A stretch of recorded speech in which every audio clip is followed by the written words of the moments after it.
We are going to get started now, inshallah, to embark on a very important journey. And this is to talk about the Sirah, the life story of our beloved Prophet Muhammad sallallahu alaihi wasallam. So it is going to be a series. Every single day when we come for Salatul Dhuhr, and we have 10 minutes, we are going to just give a small summary on that day of part of the life of Prophet Muhammad sallallahu alaihi wasallam until we finish it by the end of the school year. When we say Prophet Muhammad sallallahu alaihi wasallam, he was born in an area known as Arabia, where today we have Saudi Arabia, we have Mecca. That's where he was born. But let us look at the social climate of Arabia before even the birth of Prophet Muhammad sallallahu alaihi wasallam. Arabia was an area where people used to worship idols. The Kaaba was there already, because this Kaaba was built by Ibrahim alayhi salam and his son Ismail. They built the Kaaba.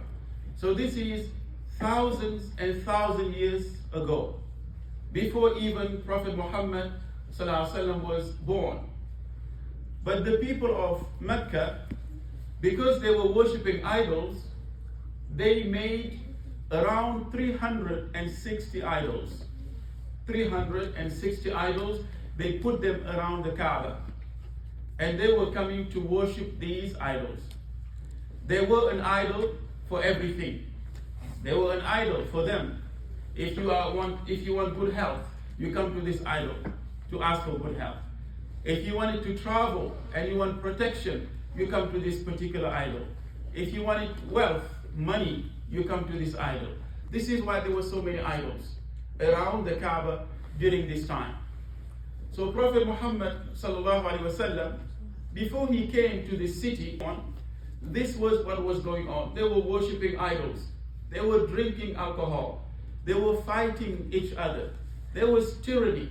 There was no law in the city. Everybody was free to do whatever they wanted to do. So now Prophet Muhammad sallallahu alaihi wasallam, of course, when he comes in a situation like this, people are not going to like him, because he wants to bring peace. He wants to bring order. But who was he? His father was Abdullah. You have to know the lineage. We begin by the lineage of any man. If you want to know someone, you talk about his lineage, where he came from. Who was his father? His father was Abdullah. And who was the father of Abdullah? Abdul Muttalib. Abdul Muttalib was the grandfather of Prophet Muhammad sallallahu alaihi wasallam. And if you go back and you follow his lineage, it goes all the way to Adnan. You follow his lineage, it goes all the way to Ismail alayhi salam. Who was the father of Ismail? Ibrahim alayhi salam. So he is a descendant of Ibrahim alayhi salam. Prophet Muhammad, he comes from a very noble lineage. That is why he was called, or he called himself, Ibn Dhabihayn. What is Ibn Dhabihayn? Because Prophet Muhammad sallallahu alaihi wasallam, on two occasions, if you look at his lineage, he himself almost did not come in this world. He himself almost was not born. Why? Ibn Dhabihayn. The first one, he is known as the son of the two who were supposed to be slaughtered, the two who were supposed to be sacrificed. One of them you know. Who was the first one who was supposed to be killed? The first one before Ismail. So if Ismail was slaughtered, would Prophet Muhammad be born? No. Now come down to Abdul Muttalib. Abdul Muttalib, who is the grandfather of Prophet Muhammad sallallahu alaihi wasallam, he had made a vow a promise to Allah that if I have 10 children, 10 boys, I will take one of them and I will slaughter him. I will sacrifice him on your behalf at the Kaaba. He said this, Abdul Muttalib. And when it was time, when he had all these children, when it was time to sacrifice one, he put all the children and he had to cast lots. Cast lots is, cast lots, right? Draw. Which name will be picked? And the name that was picked is Abdullah.